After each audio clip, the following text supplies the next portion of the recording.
Bonjour et bienvenue. Dans cette vidéo, je vous parlerai d'un article de recherche scientifique de Bruce McEwen intitulé Brain on Stress: How the Social Environment Gets Under the Skin, soit en français Cerveau stressé, comment l'environnement social nous impacte physiquement.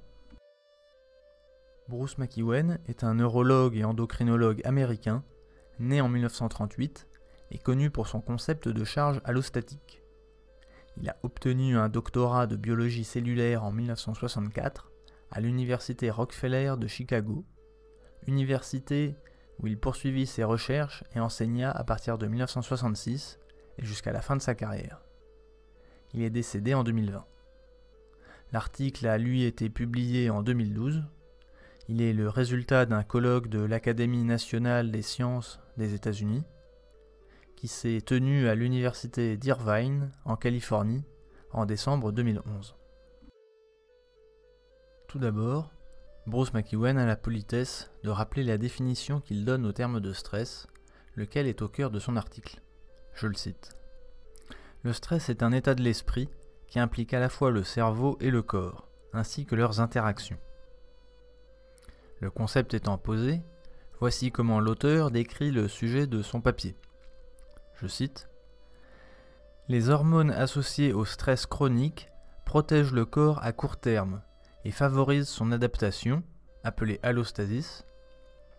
Mais à long terme, le stress chronique cause des changements dans le cerveau et le corps qui peuvent aboutir à des maladies, appelées charges allostatiques.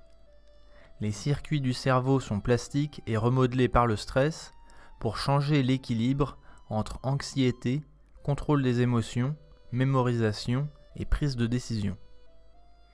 De tels changements peuvent avoir une valeur adaptative dans certains contextes particuliers, mais leur persistance et leur manque de réversibilité peuvent être contre-productifs. » Voici résumé en 2 citations les conséquences connues du stress sur le cerveau.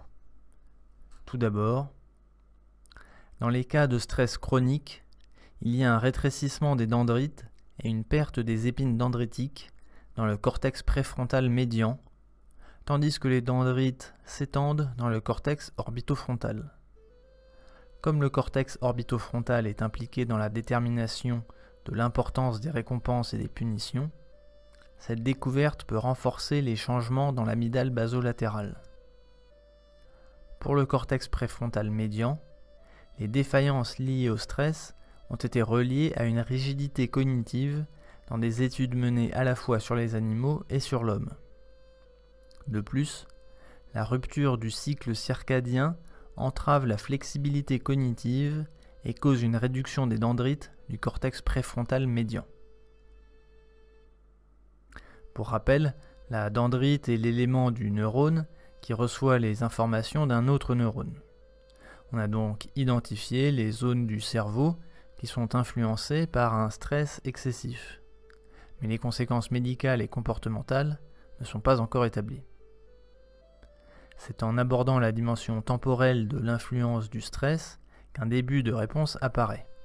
Je cite: « La plasticité du cerveau induit par un stress chronique et aigu est réversible, au moins dans le cas du cerveau du jeune adulte, et il ne constitue pas un dégât cérébral en soi. Cependant, la stimulation excessive de ces systèmes peut causer des dégâts irréversibles permanents. Parce qu'elle est réversible, l'influence du stress sur le cerveau d'une personne jeune ne serait pas pathologique tant que le stress qui en est à l'origine reste modéré. L'influence d'un stress immodéré pourrait expliquer les phénomènes de burn-out et certaines dépressions. Il reste à aborder la question du cerveau d'une personne âgée. Voyons donc 2 passages de l'article sur ce sujet. Je cite: « Il est établi que le cerveau perd sa résilience en vieillissant, ce qui peut être atténué par des interventions telles que l'activité physique ou des interactions sociales positives. La pratique d'une activité physique et l'entretien de relations sociales positives avec son entourage sont donc de bons conseils à mettre en œuvre pour ralentir le vieillissement de son cerveau. » Cette recommandation peut être généralisée. Je cite.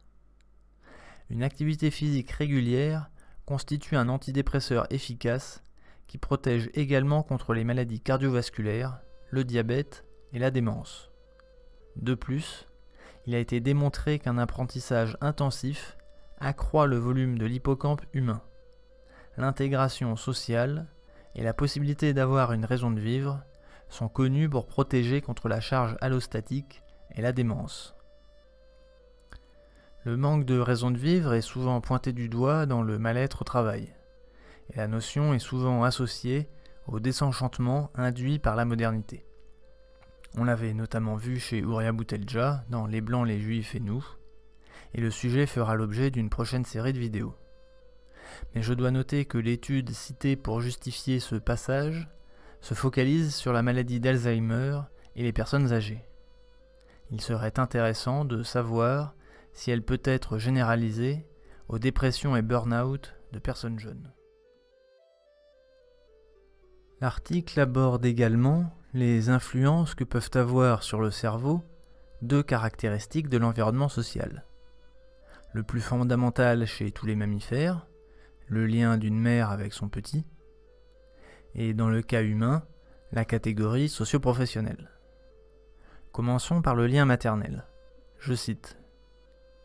Des études ont révélé l'existence d'effets sur le cerveau et le développement comportemental dans les cas de séparation maternelle prolongée, d'exposition à la nouveauté, d'irrégularité des soins maternels, de stress prénatal, d'abus maternel postnatal et d'anxiété maternelle.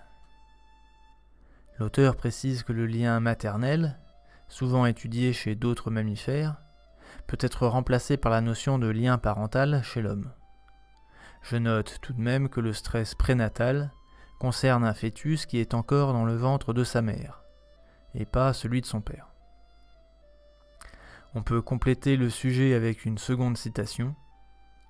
Concernant le transfert transgénérationnel de caractère épigénétique, outre la quantité de soins maternels, la consistance au cours du temps de ce soin et l'exposition à des nouveautés sont également très importants, non seulement chez les rongeurs, mais également chez les singes. Le stress prénatal crée une déficience du développement de l'hippocampe chez les rats, il en va de même pour le stress au cours de l'adolescence. Les comportements maternels abusifs chez les rongeurs et l'attachement surprenant que montre la progéniture de ces rongeurs à l'égard de leur mère semblent impliquer une amygdale immature. Certaines études ont révélé l'existence d'une corrélation entre le statut socio-économique et certaines particularités cérébrales. À ce stade, il me semble pertinent d'apporter deux précisions. Tout d'abord, la notion de catégorie socio-économique est relative et varie d'une société à une autre. D'autre part, il s'agit d'une notion sociologique, elle n'a aucun fondement médical ou génétique. Il faut donc se souvenir qu'il n'existe pas nécessairement de relation de cause à effet directe entre deux grandeurs corrélées. La corrélation peut s'expliquer parce que les deux grandeurs sont chacune, et indépendamment l'une de l'autre, liées à une troisième grandeur. Je cite maintenant l'article. Une corrélation a été établie entre le statut socio-économique et la taille de l'hippocampe. Un faible statut socio-économique subjectif est associé à la réduction de la matière grise du cortex préfrontal. De plus, avoir grandi dans un environnement de faible statut socio-économique s'accompagne d'une plus grande réactivité de l'amygdale à des visages tristes ou en colère, ce qui peut être une prédisposition à des troubles cardiovasculaires précoces qui sont notoirement plus fréquents dans les catégories socio-professionnelles basses.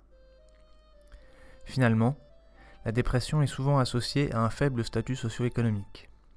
Les enfants de mères dépressives ont une amygdale plus volumineuse, tandis que le volume de l'hippocampe n'est pas affecté. En conclusion, cet article relativement récent, d'un professionnel qui a consacré sa vie à l'étude du sujet, a le mérite de passer en revue un sujet de société. Abondamment sourcé, il permettra aux personnes intéressées de se renseigner en profondeur sur le sujet. Il fournit également des conseils de santé, fondés scientifiquement. Cependant, il ne masque pas le fait que le fonctionnement global du cerveau reste flou et que les mécanismes qui s'y déroulent nous restent largement inconnus et inexpliqués. Ainsi, le travail amorcé de manière théorique par Ross Ashby dans Modèle pour un cerveau reste à achever. Enfin, même si la recherche de thérapie semble davantage portée sur le vieillissement du cerveau, il me semble pertinent d'envisager un rapprochement entre la multiplication de syndromes de burn-out et de dépression chez des personnes jeunes et la généralisation dans le monde du travail de méthodes managériales stressantes. À ce sujet, on se rappellera que le prix Nobel d'économie de 1978, Herbert Simon, considérait dans son livre de 1969, intitulé Les sciences de l'artificiel, que les êtres humains sont des systèmes comportementaux relativement simples. Ceci semble discutable, étant donné l'article que l'on vient de parcourir, qui lui est pourtant postérieur de 43 ans. Merci et à une prochaine vidéo.